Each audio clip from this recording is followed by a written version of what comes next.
이 새벽 예배 자리에 나오신 성도님들을 주님의 이름으로 축복합니다. 다 함께 사도신경 낭독하심으로 신앙 고백 드리겠습니다.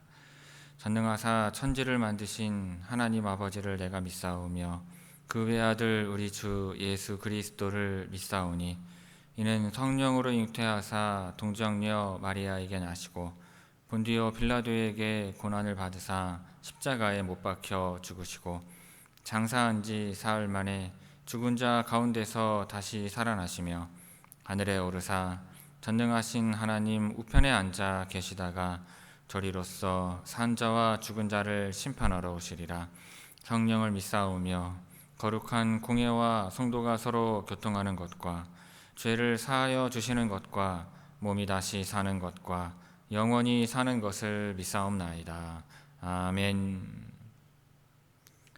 다 함께 찬송가 292장 주 없이 살 수 없네 찬송 부르시겠습니다.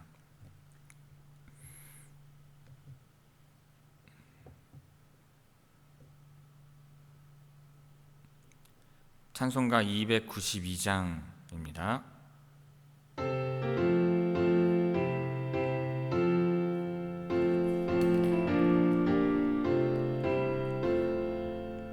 주 없이 살 수 없네 죄인의 구주여 그 귀한 보배 피로 날 구속하소서 구주의 사랑으로 흘리신 보혈이 내 소망 나의 위로 내 영광 됩니다.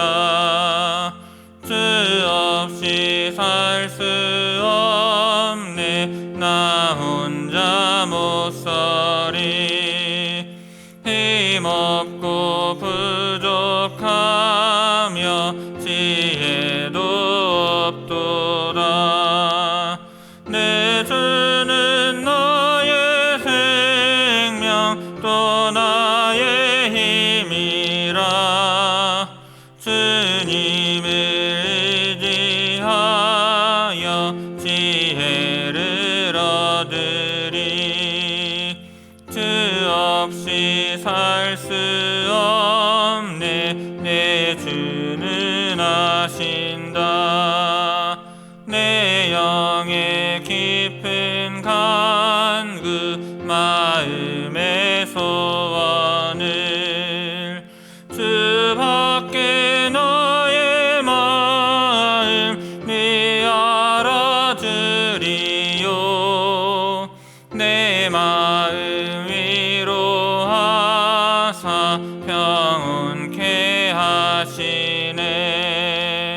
주 없이 살 수 없네 세월이 흐르고 이 깊은 고독 속에 내 생명 끝나도 사나운 풍랑일 때 날 지켜주시니 내 곁에 계신 주님 늘 힘이 됩니다.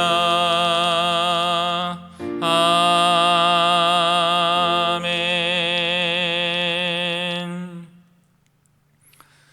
오늘 새벽 우리에게 주시는 하나님의 말씀은 시편 78편 56절에서 72절까지의 말씀입니다. 시편 78편 56절에서 72절의 말씀입니다. 제가 봉독하겠습니다.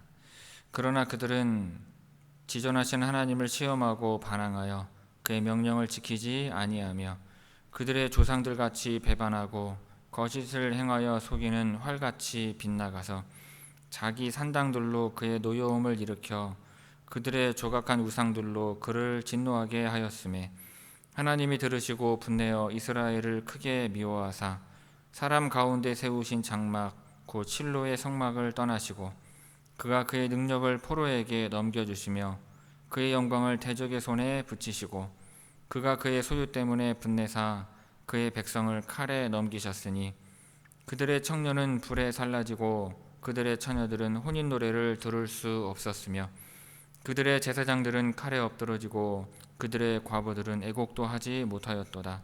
그때 주께서 잠에서 깨어난 것처럼 포도주를 마시고 고함치는 용사처럼 일어나사 그의 대적들을 쳐 물리쳐서 영원히 그들에게 욕되게 하셨도다.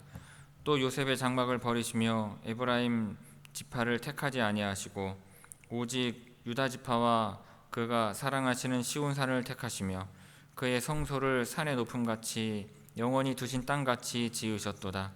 또 그의 종 다윗을 택하시되 양의 우리에서 취하시며 전양을 지키는 중에서 그들을 이끌어내사 그의 백성인 야곱 그의 소유인 이스라엘을 기르게 하셨더니 이에 그가 그들을 자기 마음의 완전함으로 기르고 그의 손의 능숙함으로 그들을 지도하셨도다. 아멘. 이 새벽 말씀을 통해 주시는 은혜가 충만하게 임하기를 바랍니다. 자, 오늘 본문은 이스라엘이 가나안 땅에 정착한 이후를 보여줍니다. 하나님은 백성을 돌보시고 땅을 나누어 주셨지만 이스라엘은 다시 하나님을 거역하고 우상을 섬기며 언약을 깨뜨렸습니다.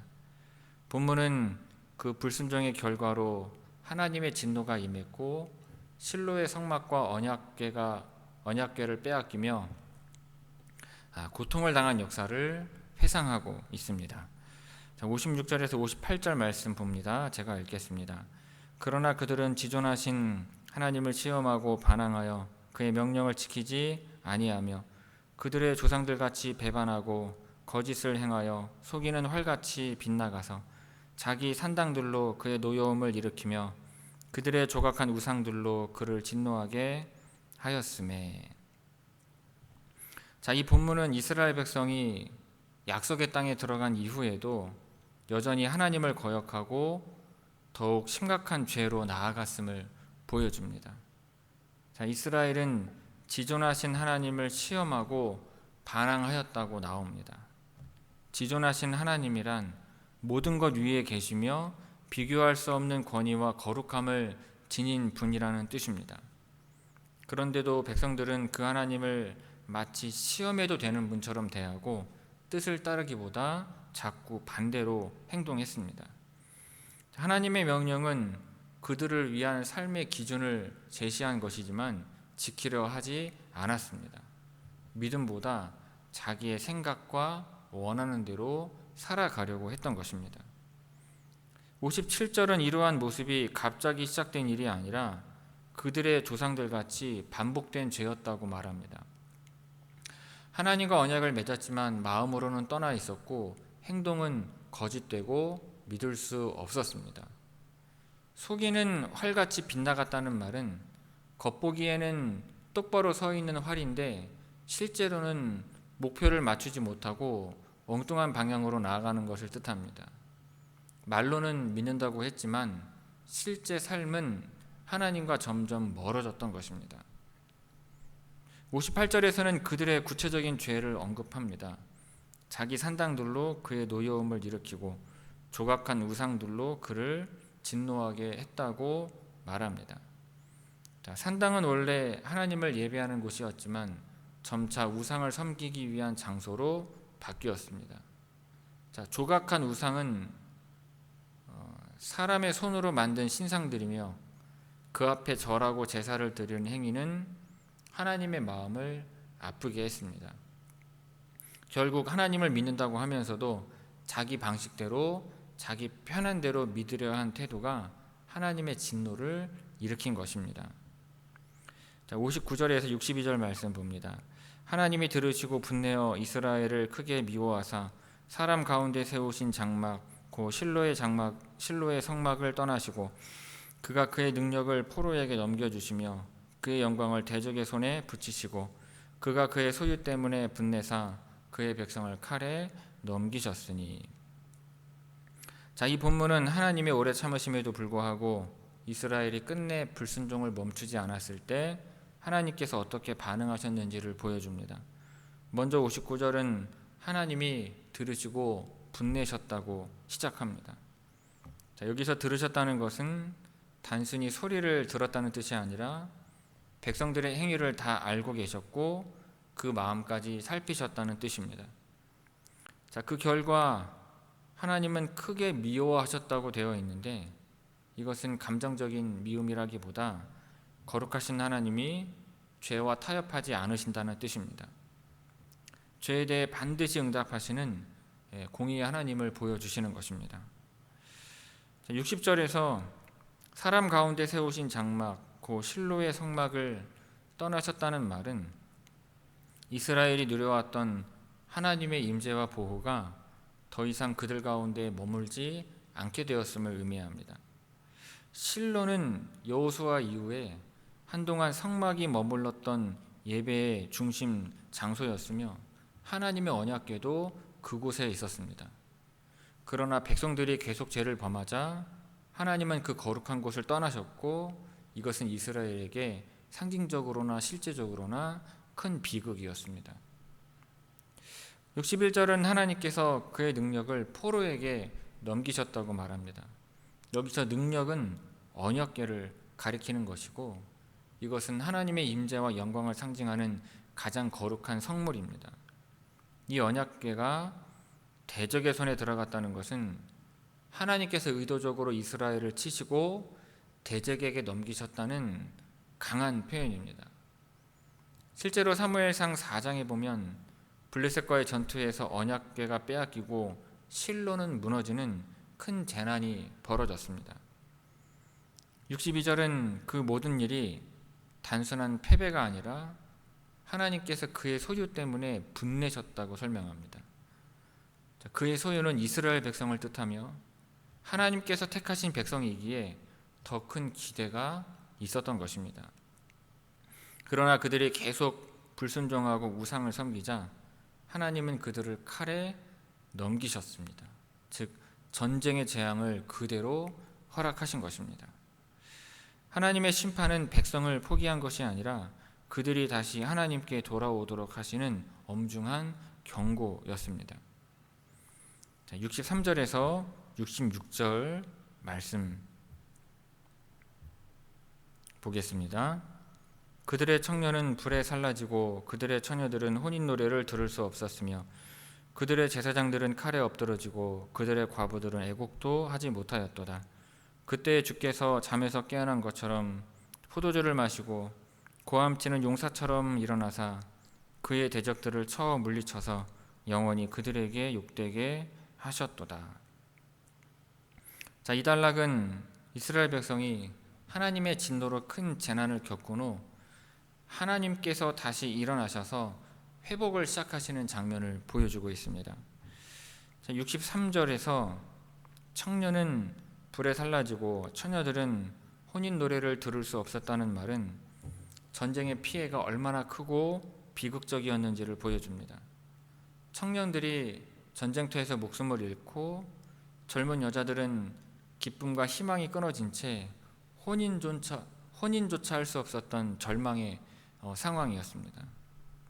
64절에서는 제사장들이 칼에 엎드러졌고 과부들은 애곡도 하지 못했다고 했는데 이는 제사장들이 전쟁에 희생되고 남편을 잃은 아내들이 슬퍼할 시간조차 없을 정도로 현실이 급박했다는 뜻입니다.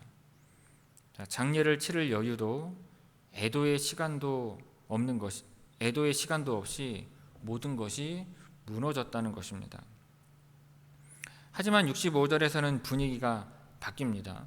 주께서 잠에서 깨어난 것처럼 포도주를 마시고 고함치는 용사처럼 일어나사라고 표현된 것은 하나님께서 오랫동안 침묵하시는 것처럼 보였지만 때가 되어 다시 강하게 일어나셨다는 뜻입니다.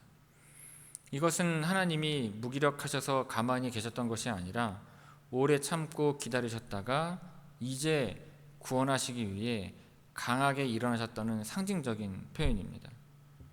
66절은 그 결과를 말합니다. 하나님이 일어나시자 대적들은 완전히 패하게 되었고 다시는 이스라엘을 업신 여기지 못하도록 영원히 욕되게 하셨다고 말합니다. 이는 하나님의 구원이 회복 그 자체일 뿐만 아니라 적들을 부끄럽게 만드시는 철저한 승리였다는 뜻입니다. 결국 하나님은 자기 백성을 버리지 않으시며 반드시 회복의 때를 이루시는 것입니다. 자, 55절에서 66절까지 우리 함께 읽도록 하겠습니다. 55절에서 66절까지 함께 읽습니다. 그러나 그들은 지존하신 하나님을 시험하고 반항하여 그의 명령을 지키지 아니하며 그들의 조상들같이 배반하고 거짓을 행하여 속이는 활같이 빗나가서 자기 산당들로 그의 노여움을 일으키며 그들의 조각한 우상들로 그를 진노하게 하였으매 하나님이 들으시고 분내어 이스라엘을 크게 미워하사 사람 가운데 세우신 장막 곧 실로의 성막을 떠나시고 그가 그의 능력을 포로에게 넘겨주시며 그의 영광을 대적의 손에 붙이시고 그가 그의 소유 때문에 분내사 그의 백성을 칼에 넘기셨으니 그들의 청년은 불에 살라지고 그들의 처녀들은 혼인 노래를 들을 수 없었으며 그들의 제사장들은 칼에 엎드러지고 그들의 과부들은 애곡도 하지 못하였도다. 그때 주께서 잠에서 깨어난 것처럼 포도주를 마시고 고함치는 용사처럼 일어나사 그의 대적들을 쳐 물리쳐서 영원히 그들에게 욕되게 하셨도다. 아멘. 67절에서 69절까지의 말씀 보겠습니다. 또 요셉의 장막을 버리시며 에브라임 지파를 택하지 아니하시고 오직 유다 지파와 그가 사랑하시는 시온산을 택하시며 그의 성소를 산의 높음같이 영원히 두신 땅같이 지으셨도다. 자, 이 단락은 하나님께서 예배의 중심을 북이스라엘에서 남유다로 옮기신 사건을 배경으로 하고 있습니다. 자, 요셉의 장막과 에브라임 지파는 북이스라엘 전체를 대표하는 표현입니다. 에브라임은 요셉의 둘째 아들이며 북쪽 지역에서 가장 영향력이 있는 지파였습니다. 실로가 있던 곳도 에브라임 지역이었습니다. 하지만 하나님은 그 지역의 불순종과 우상 숭배로 인해 더 이상 그곳을 택하지 않으시고 새로운 중심지로 시선을 돌리신 것입니다. 68절에서는 오직 유다 지파와 그가 사랑하시는 시온산을 택하셨다고 나옵니다. 유다는 야곱의 아들 중 넷째였지만 하나님은 유다 지파를 통해 다윗을 세우셨고 예루살렘과 성전을 중심으로 새로운 예배의 중심을 이루셨습니다. 시온산은 예루살렘을 상징하는 표현으로 하나님의 임재와 다스리심이 머무는 곳입니다. 이 선택은 단지 땅을 바꾼 것이 아니라 하나님께서 어디에 임재하시고 누구와 함께 하실지를 다시 정하신 결정인 것입니다. 69절은 그 성소에 대한 묘사입니다. 산의 높음같이 영원히 두신 땅같이 지으셨다는 말은 하나님의 임재가 다시는 흔들리지 않을 견고한 자리에 세워졌다는 뜻입니다. 성소는 단지 건물이 아니라 하나님과 백성이 만나는 자리이며 하나님께서 함께 하시는 상징인 것입니다.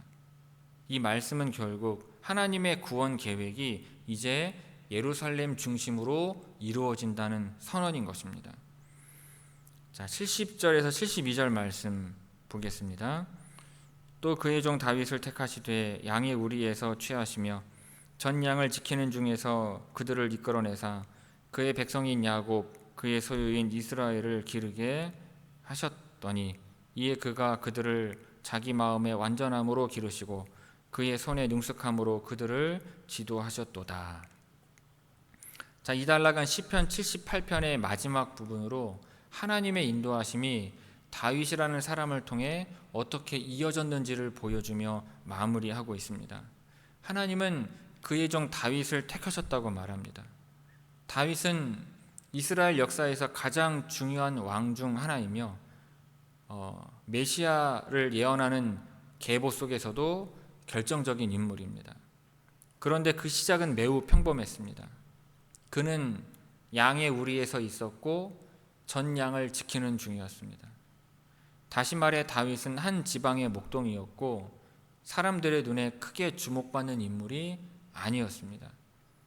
그러나 하나님은 겉모습이 아니라 마음을 보셨고 작고 평범한 자리에서 신실하게 살아가는 다윗을 택하신 것입니다. 그렇게 하나님은 다윗을 양을 돌보던 자리에서 이스라엘 백성을 돌보는 자리로 부르셨습니다. 여기서 그의 백성인 야곱, 그의 소유인 이스라엘을 기르게 하셨다는 표현은 정치적 통치를 넘어서 마치 목자가 양을 돌보듯 다윗이 하나님의 마음을 품고 백성을 돌보는 역할을 맡았다는 뜻입니다.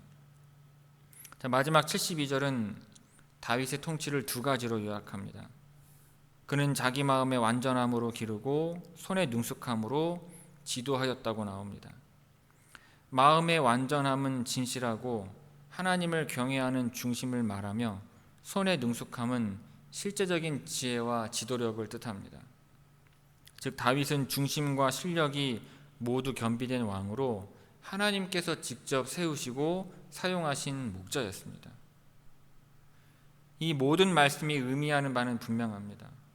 하나님은 죄 많은 백성을 끝까지 포기하지 않으시고 새로운 길을 여시기 위해 다윗 같은 사람을 준비하셨다는 것입니다. 다윗을 통해 다시 백성을 돌보게 하시고 하나님의 뜻을 이루어 가신 것입니다. 67절에서 72절까지 우리 함께 읽도록 하겠습니다. 67절에서 72절까지 함께 읽습니다. 또 요셉의 장막을 버리시며 에브라임 지파를 택하지 아니하시고 오직 유다 지파와 그가 사랑하시는 시온산을 택하시며 그의 성소를 산의 높음같이 영원히 두신 땅같이 지으셨도다. 또 그의 종 다윗을 택하시되 양의 우리에서 취하시며 전양을 지키는 중에서 그들을 이끌어내사 그의 백성인 야곱, 그의 소유인 이스라엘을 기르게 하셨더니 이에 그가 그들을 자기 마음의 완전함으로 기르고 그의 손의 능숙함으로 그들을 지도하였도다. 아멘. 성도 여러분, 우리가 하나님께 순종하지 못하고 마음이 흔들리고 자꾸 어긋날 때가 있습니다. 그럴 때 하나님은 우리를 어떻게 바라보시겠습니까? 오늘 말씀은 하나님의 마음이 얼마나 크고 오래 참으시는지, 그리고 끝내 포기하지 않으신다는 사실을 보여주고 있습니다. 본문은 이스라엘이 하나님의 명령을 지키지 않고 우상을 섬기며 반항했던 이야기를 들려줍니다. 그들은 지존하신 하나님을 시험하고 반항하여 그의 명령을 지키지 아니하였으며 라는 말씀처럼 하나님을 믿는다고 하면서도 실제로는 자기 뜻대로 살아간 것입니다. 하나님은 그런 모습을 그대로 놔두지 않으셨습니다. 실로의 성막을 떠나시고 그의 영광을 대적의 손에 붙이시고 라고 되어 있듯이 하나님은 그들의 불순종을 그대로 넘기지 않으셨습니다. 심지어 그들의 제사장들은 칼에 엎드러지고 과부들은 애곡도 하지 못하였도다 라는 말은 공동체 전체가 무너졌다는 것을 말합니다. 하나님의 보호가 떠난 자리에서 사람들은 얼마나 약한지 그대로 드러난 것입니다. 그런데 여기에서 끝나지 않습니다. 그때 주께서 잠에서 깨어난 것처럼 포도주를 마시고 고함치는 용사처럼 일어나사 하나님께서 다시 일어나셨습니다. 하나님은 완전히 떠나신 것이 아니라 회복을 준비하고 계셨습니다. 그리고 유다 지파를 택하시고 시온을 중심으로 새 일을 시작을 하십니다. 마침내 하나님은 그의 종 다윗을 택하시되 양의 우리에서 취하시고 자기 마음의 완전함으로 기르고 그의 손의 능숙함으로 지도하셨다고 말씀하십니다. 이 내용이 오늘 우리에게 주는 가장 중요한 의미는 이것입니다. 하나님은 실패한 사람을 포기하지 않으시고 다시 세워서 일하게 하신다는 것입니다.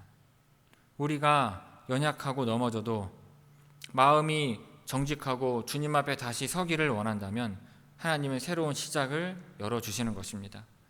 작은 자, 연약한 자도 하나님의 손에 붙들리면 큰 일을 감당할 수 있는 것입니다. 성도 여러분, 혹시 지금 내 삶이 무너진 것 같고 예전처럼 하나님과 가까이 지내지 못하고 있다고 느껴진다면 오늘 말씀을 통해 다시 희망을 붙드시기 바랍니다.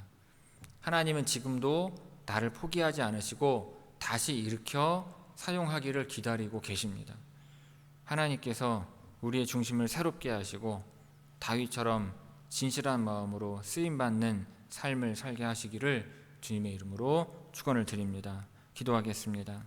아버지 하나님, 말씀을 통해 우리의 연약함 속에서도 포기하지 않으시고 다시 일어나 회복의 길을 여시는 주님의 사랑을 기억하게 하시니 감사를 드립니다. 저희가 주님의 뜻을 외면하지 않고 언제나 순종의 자리로 나아가기를 원하오니 마음을 새롭게 하여 주옵소서. 다윗처럼 주님 앞에 정직한 마음으로 살고 맡은 자리에서 성실히 걷게 하옵소서. 이 새벽 주의 은혜로 하루를 시작하게 하시고 가정과 교회 위에 주님의 평안을 더하여 주옵소서. 예수님의 이름으로 기도하옵나이다. 아멘. 하늘에 계신 우리 아버지여, 이름이 거룩히 여김을 받으시오며 나라가 임하시오며 뜻이 하늘에서 이루어진 것 같이 땅에서도 이루어지이다. 오늘 우리에게 일용할 양식을 주시옵고 우리가 우리에게 죄 지은 자를 사하여 준 것 같이 우리 죄를 사하여 주시옵고 우리를 시험에 들게 하지 마시옵고 다만 악에서 구하시옵소서. 나라와 권세와 영광이 아버지께 영원히 있사옵나이다. 아멘.